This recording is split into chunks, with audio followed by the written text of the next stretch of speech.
2012च्या त्या थरारक रात्रीने संपूर्ण देश हादरला होता.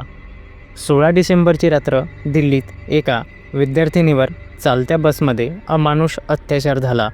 6 नराधमांनी तिच्यावर क्रूरतेच्या सीमा ओलांडल्या आणि अर्धमेल्या अवस्थेत तिला रस्त्यावर फेकून दिलं.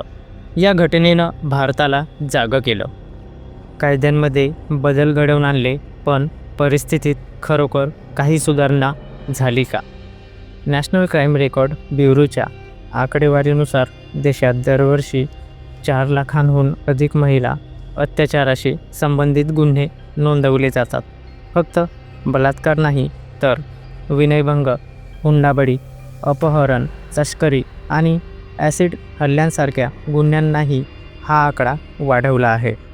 2012मध्ये बलात्काराच्या सरासरी 25,000 घटना नोंदवल्या गेल्या होत्या, पण कठोर कायदे होऊनही 2022पर्यंत हा आकडा 31,516 वर गेला. म्हणजेच दररोज 86 बलात्काराच्या घटना आणि दर तासाला 3 महिलांवर अत्याचार होत आहेत. महाराष्ट्राचा विचार केल्यास 2022मध्ये 2,904 बलात्कार प्रकरणं नोंदवली गेली.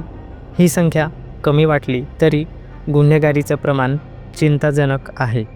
केवळ बलात्कार नाही, तर विनयभंग, अपहरण आणि इतर गुन्ह्यांत महाराष्ट्रातील महिलांवर होणारे अत्याचार स्पष्टपणे दिसून येतात.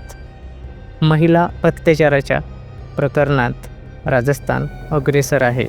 2022मध्ये येथे 5,399 बलात्काराच्या घटना नोंदवल्या गेल्या. उत्तर प्रदेश, मध्य प्रदेश आणि महाराष्ट्र याही राज्यांमध्ये ही स्थिती भीषण आहे. 2012च्या घटनेनंतर सरकारनं कडक कायदे तयार केले. निर्भया फंड, जलदगती न्यायालय आणि तक्रारींवर त्वरित कारवाईसाठी व्यवस्था करण्यात आली.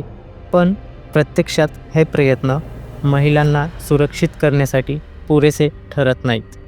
NCRBच्या आकडेवारीतून हे स्पष्ट होतं की गुन्हे कमी होण्याऐवजी वाढत आहेत. दर 20 मिनिटांनी एका महिलेवर अत्याचार होणं ही आपल्या समाजासाठी मोठी लाजिरवाणी गोष्ट आहे. आपण तंत्रज्ञान आणि प्रगतीच्या गोष्टी करतो, पण महिलांसाठी सुरक्षितेचं गारुड अजूनही अपूर्ण आहे. महिला अत्याचार थांबवण्यासाठी कायद्यातील सुधारणा, त्वरित न्यायप्रक्रिया, शिक्षण आणि समाजातील मानसिकतेत बदल करणं गरजेचं आहे. ही आकडेवारी केवळ नंबर म्हणून पाहायची नाही, तर प्रत्येक पीडित महिलेच्या वेदना आणि असहायतेचा आक्रोश आहे. आता बदल घडवायला वेळ आली आहे, नाहीतर पुढची पिढीही या भयावह वास्तवाला तोंड देईल. आपण ठरवलं तर समाज बदलू शकतो. फक्त प्रश्न आहे, आपण ठरवणार का?